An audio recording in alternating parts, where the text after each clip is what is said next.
Good morning, and we are live. Good morning and welcome. This is Cindy Bennett. Welcome to my morning car chat. Coming to you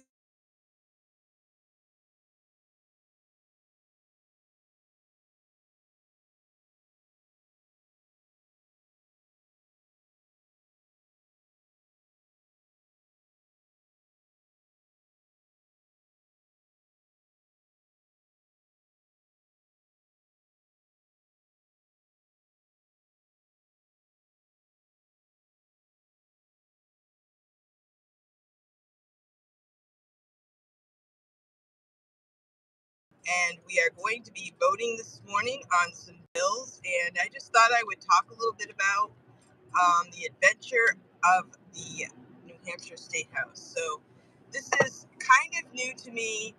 I feel like I've been sort of a, you know, patriotic American. I love my country and all that.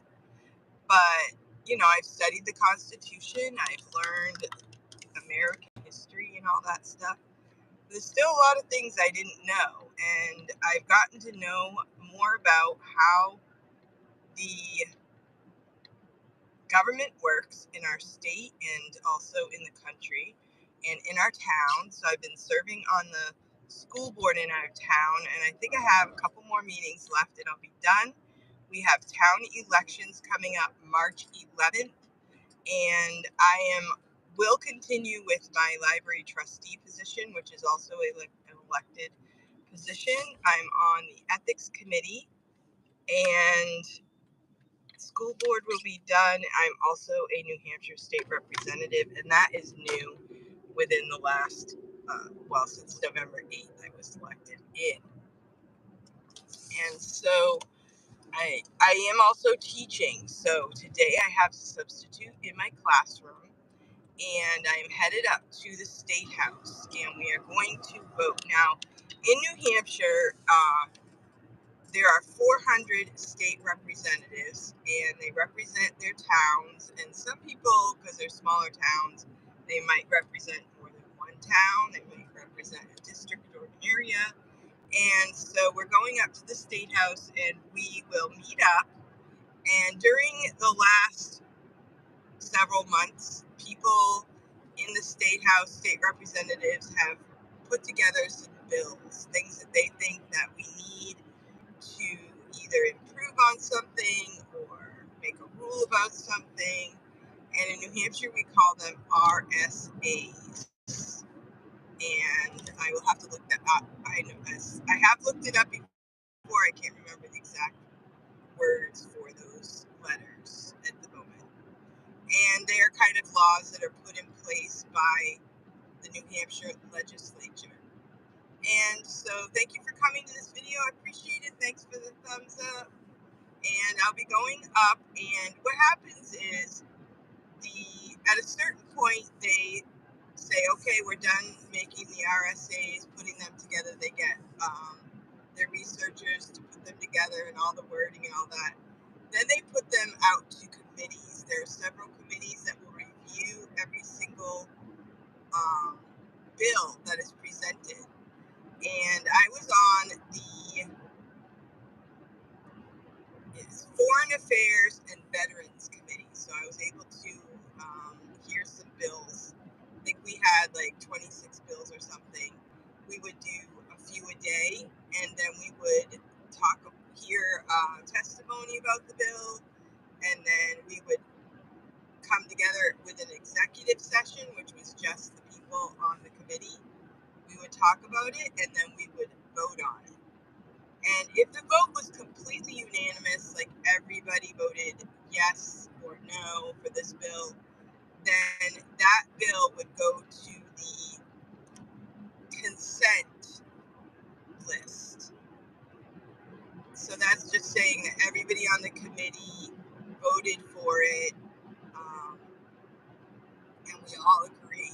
And so you put it on consent. And so when you get to the State House, like today, the first thing we'll do is we will vote on accepting the consent list. Excuse me. So we will vote, vote yes on the consent list, agreeing that, hey, the committee agreed with it, so we're all going to agree with it. And then we go to battle on the bills that are more closely uh, maybe disagreed on. Maybe you had a committee of 18 people and it was 10 to 8 or 10 to 6 or 10 to 4, something like that. So then we'll listen to those on Thursdays at the State House. And we will have those who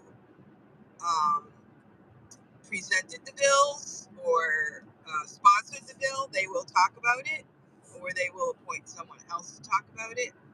And we will listen, and then we will vote. Sometimes we vote by just a sound vote, voice vote. Sometimes we vote by a division vote, which will just tell us how many voted yes and how many voted no.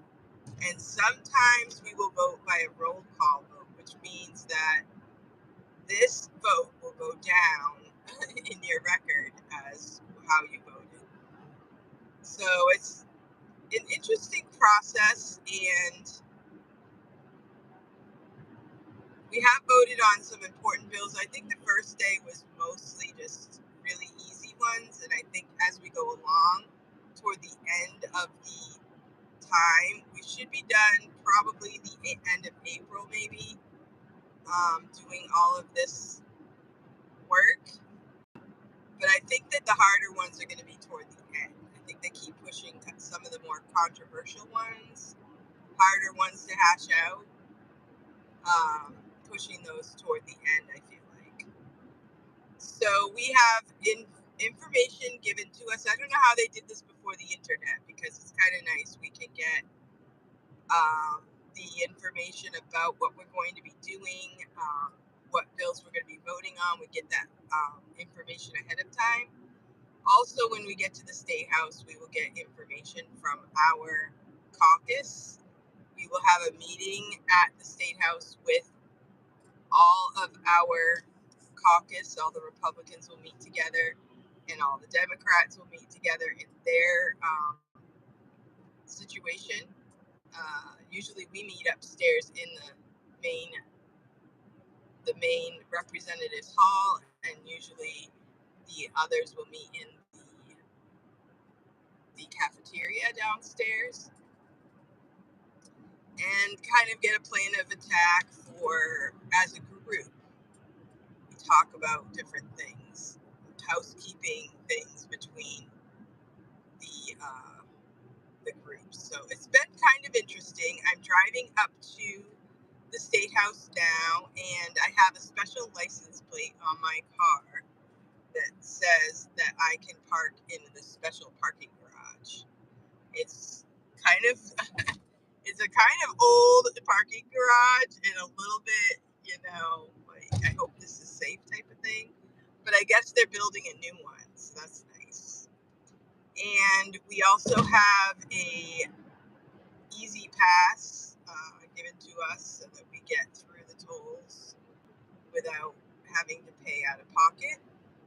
And so I guess I heard that if you have the State House license plate, you get to go to state parks at no charge, which I don't go to state parks a lot, but maybe I will now. So it's been interesting. Yeah, so thank you for coming to this video. This is my morning chat. It's cold in New Hampshire. It is 16 degrees. It is February 20th. And my name is Cindy, and I am a teacher. I love to teach math. Math is my subject. So I went to college to teach math, and then I had a bunch of kids. We did lots of homeschooling for many years. And then I actually, when I had 7 at home, we went to school. And that year I taught first, second, and third grade combination class. So my first time out of homeschool into the classroom was quite a little challenge. And I really think back fondly on those years. Those were precious times. I had, so this is actually last year and this year I will have a lot of the people that I taught that year graduate. Let's see. Yeah, this year it would be the first graders that year that will graduate. And I had a great group. Like, they were, now looking back, I think they were all geniuses. I was pretty lucky. They were all reading fluently. They finished all their books in record time. At the end of the year, I had to find more things for them to read because they were reading so well. And they were great at math. They were all so smart. They just went through those pages like nothing. So I had a great time with them. And even today, all of them are just amazing. And I don't know. I guess I was just lucky that year. But they were amazing kids, and I loved it. That was my first year back into the classroom after many years being out. The next year, the school kind of did a regrouping, and they put me in as a math teacher for all the grades, first through eighth. So I had one classroom, and the kids went in and out of my classroom all day long. And then I also taught home ec. So actually the first year I taught first, second, third grade and home ec, and then the second year I taught home ec, and the third year there I taught home ec as well. So we did cooking, we did sewing. That was really fun. Like cooking for a whole half a year, and then we did sewing for half a year. And I have lots of machines that I collected, so I brought my sewing machines in. We had a great time. Then I moved to another school, and that school needed a teacher for 5th and 6th grade combination class. So I reworked my plans, did 5th and 6th grade, and I also did home ec at that school. That was really great. Then I taught there for 3 years. Then I was there during the COVID situation. We all went home, and then the next year I just stayed home for a year. I said, why do I want to go to school and stress myself out when I could stay home and be free? So I stayed home for 1 year, and I had 3 kids, and one of them didn't really want to do homeschooling, so he moved to Georgia to stay with my daughter and go to school there. And then the other 2 stayed home with me, and we did some different things that we wouldn't have been able to do during school, but we also did our schoolwork, and they weren't really that happy staying home doing homeschooling. So the following year is when I got a job teaching math, 7th, 8th, 9th, and 10th grade math at a different Christian school. And that's where I am now. I'm in my 4th year. So those are my adventures of teaching, and I do have kids still. My youngest is a junior in high school, and he will have 1 more year left, and we're not sure exactly what he wants to do, but he will get him through high school, see what happens after that. So yeah, that's the story, and I'm working on a tutoring business as well. So I was thinking that it's sort of a little bit of a retirement plan to tutor students, and I really like to do math. I'm not sure if I should tweak that to maybe doing reading. So there's a lot of kids that need help with reading. I have taught reading before, but it's not my favorite, I guess you'd say. But we'll see what happens. So I really have my mind open to tutoring online. For several years in there, when I was teaching at the Christian schools, I worked as a teacher to teach Chinese kids English. And that's where I met a lot of my teacher friends online. And I would do that for the summer. And that was a lot of Friday nights, Saturday nights, Saturday morning, times when the kids obviously were out of school. And the Chinese kids loved it. And it was a great job that I could do, a few hours here, a few hours there. You could even do it while you're traveling. That was really a nice thing about it, is you could work while you're traveling. And so you still get paid.